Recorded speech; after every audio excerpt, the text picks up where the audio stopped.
bakit lagi kang gutom? Yan ang problema natin, di ba? Lagi tayong gutom, di natin alam anong dahilan. Minsan, pag tumatanda tayo, syempre tumataba tayo, gusto natin mag-diet konti. Ang hirap mag-diet. Konti lang, ilang oras ka lang hindi kumain, gutom na gutom ka na. Nanginginig ka, pero overweight ka pa rin. So, tingnan natin, bakit ba tayo nagugutom? Diba? Maraming dahilan eh. Hindi lang dahil kulang sa pagkain. Number 1, pag lagi kang gutom, di ba? Pwedeng talagang gutom lang or pwedeng sintomas siya ng diabetes. Okay? Ang mga taong may diabetes, laging gutom.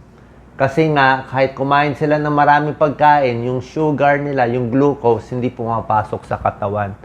So, ang sintomas ng diabetes, laging gutom, marami pa iba, laging uhaw, namamayat, nanginginig ang kamay, laging pagod. Yan. Number 2, pag lagi kang gutom, pwedeng bumababa blood sugar mo. Nakaramdam na ba kayo ng hypoglycemia? Talagang parang malulula ka, parang matutumba ka, parang mabubulol ka, parang babagsak ka, nanginginig ka, pinapawisan ka, low blood sugar. Yan. Okay. Pwedeng sumasabay sa anxiety, sa stress, pero pag low blood sugar, medyo nalipasan ka na pagkain yan.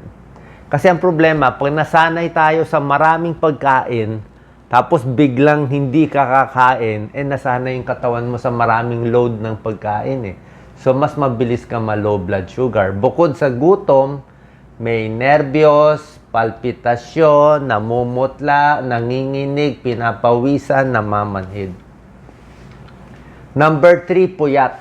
Ang mga taong puyat, laging gutom. Baka ito ang dahilan. Pag kompleto ka sa tulog, mas maganda yung pakiramdam mo. Hindi ka magugutom. Pero pag kulang ka sa tulog, tataas ang stress hormone mo, cortisol. Pag tumaas yung stress hormone mo, magugutom ka. Yan. Yung mga taong kulang sa tulog, gutom sila, mainit ulo, clumsy, mabilis maaksidente, tumataba. Kasi nga, binabawi. Kaya nga yung mga nagna-night shift, yung mga nasa call centers, nagna-night shift, kita mo, hindi nila mapigilan eh. Kakain sila ng kakain. Kasi nga, kailangan bumawi yung katawan sa kulang ng tulog. Di ba? Kulang siya ng energy. Kailangan na niya matulog. Hindi siya makatulog. Babawi niya sa maraming pagkain na unhealthy foods. Number 4, pag very stressed ka, mas magugutom ka. Ayan, oh. When you're stressed or anxious, maglalabas ng cortisol. Pag naglabas niyan, gutom ang pakiramdam. Bukod sa gutom, may headache, sleep problems, masakit ang tiyan, stress din, acidic, tsaka parang magpapanik, parang magagalit bigla. Number 5, ito. Para hindi tayo magutom pag nagda-diet, baka wrong diet tayo. Okay? Pag kumakain tayo, ang nakakapigil sa gutom, dapat high protein. Okay? Pag marami kang protein ang kakainin, pwede nyo i-try. Pag kumain kayo, minsan pag kumain ako, kanin lang at ampalaya, mamaya gutom na ako. Mga 2-3 hours gutom na ako. Parang baliwala yung kinain kong gulay. Pero pag si Doc Lisa kumain ng 2-piece chicken and rice, kahit walang gulay, siya busog pa siya after 4 hours. Kasi yung chicken, yung manok, may protein eh. Karne, may protein. Isda, may protein. Mas nakakabusog siya. Mas tumatagal ka. Okay din yung gulay, pero medyo mabilis mawala ang yung laman ng tiyan. Ang problema, pag mahilig ka sa mga kaning puti, pastries, fast foods, mabilis ka rin magutom. Kasi itong mga sugar na to, itong mga white rice, kaning puti, kain ka lang marami, busog ka sandali, mamaya bagsak ulit, gutom ka na. Mas gusto mo yung high fiber and may protein, mas tumatagal ka. So baka wrong yung diet mo. Number 6, yung mga uminom ng gamot. May gamot na nakakagutom. May vitamins na nakakagutom. Vitamin B complex, di ba? Vitamin B, binibigay sa nerves, pampalakas, pampatulog, stress tablet, vitamin B yan. Kaya lang vitamin B nakakagutom.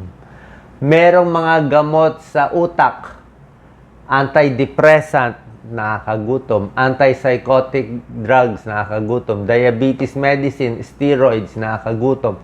Minsan yung pang-allergy, nakakagutom din konti. Kaya huwag magulat kung medyo mas gutom ka. Number 7, obvious buntis. Di ba? Pag buntis, laging gutom. Kasi syempre, kailangan ng baby. Ang mga nanay, mga buntis, 5 pounds ang tinataba during the first 3 months. At every week, mula sa second and third trimester, mula 4 months up to 9 months, every week, 1 pound ang tinataas nila. Thyroid problem, hyperthyroid. Kung may problema kayo sa thyroid, ang lumalaki, hyperthyroid, pinapawisan, naiinitan, nanginginig, lumuluwa yung mata, may problema sa thyroid, laging gutom yan. Kasi ang thyroid natin, yan ang accelerator ng katawan eh. So, pag overactive siya, gutom na gutom ka lagi. Mabilis ang pulso, nervyos, pinapawisan, naiinitan, laging uhaw at laging gutom. Mahilig sa mga diet drinks, kahit yung mga artificial sugar, meron na rin mga fruit juice nilalagyan ng artificial sugar, artificial sweetener, mas gutom ka rin. Kasi nga, pag nalaman ng utak natin, syempre yung utak natin, uminom ka ng matamis isip ng utak natin, nako may darating na matamis, meron kang kakaining matamis, fake sugar siya. So, yung utak mo, intay ng matamis na dumating, wala naman dumarating, fake sugar siya. Lalo ka lang magugutom. Plus, may sugar craving ka, maghahanap ka pa rin ng kapalit na matamis, tataba at headache. Dehydration, kulang sa tubig. Pag kulang ka sa, di ba sinasabi ko sa inyo, kailangan 8 baso hanggang 10 basong fluid or water in a day. Kasi pag dehydrated ka, ang dami mong problema. Sakit sa kidney, sakit sa UTI, kidney problem, sa balat, sa tiyan, kailangan mo maraming tubig, sa utak, plus gutom ka pa. Diba? Kasi minsan, yung utak natin, hindi niya alam gutom ka ba or uhaw ka lang. Diba? Baka nauuhaw ka lang, nauuhaw ka lang sa tubig, dehydrated ka, kumain ka na ng isang platong kanin. Mali. Tubig lang pala kailangan mo. Minsan, tubig lang pwede na. Pag dehydrated, hilo-hilo ka rin. Para kang hypoglycemia. Parang mababa blood sugar mo. Pag sobrang exercise, magugutom ka, pero actually, okay lang to. Okay lang. Actually, pag kakatapos mo mag-exercise, usually hindi ka nga magugutom Pero okay lang magutom ka kasi na-burn mo naman yung calories kung naka-burn ka ng 400 calories, kinain mo lang 300 calories, so papayat ka pa. Kung healthy naman kakainin mo afterwards, okay mag-exercise, papayat ka pa niyan.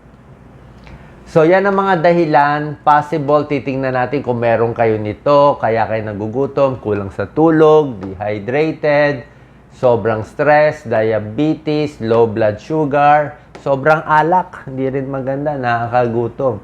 So, paano tayo magda-diet nang hindi nagugutom? Ito problema natin, lalo na sa mga edad 40, 50 pataas. Tulad na sinabi ko, more protein. Bawasan yung kanin konti lang, more protein na, mas tatagal ka. Mas lalampas ka ng 4 hours to 5 hours na hindi nagugutom. Ako, problema ko yung sa gabi. Pag kumain ako ng 6 p.m., baka hindi na ako umabot ng 6 a.m. Hindi kaya intermittent fasting. Manginginig tayo sa gutom. So, eat more protein.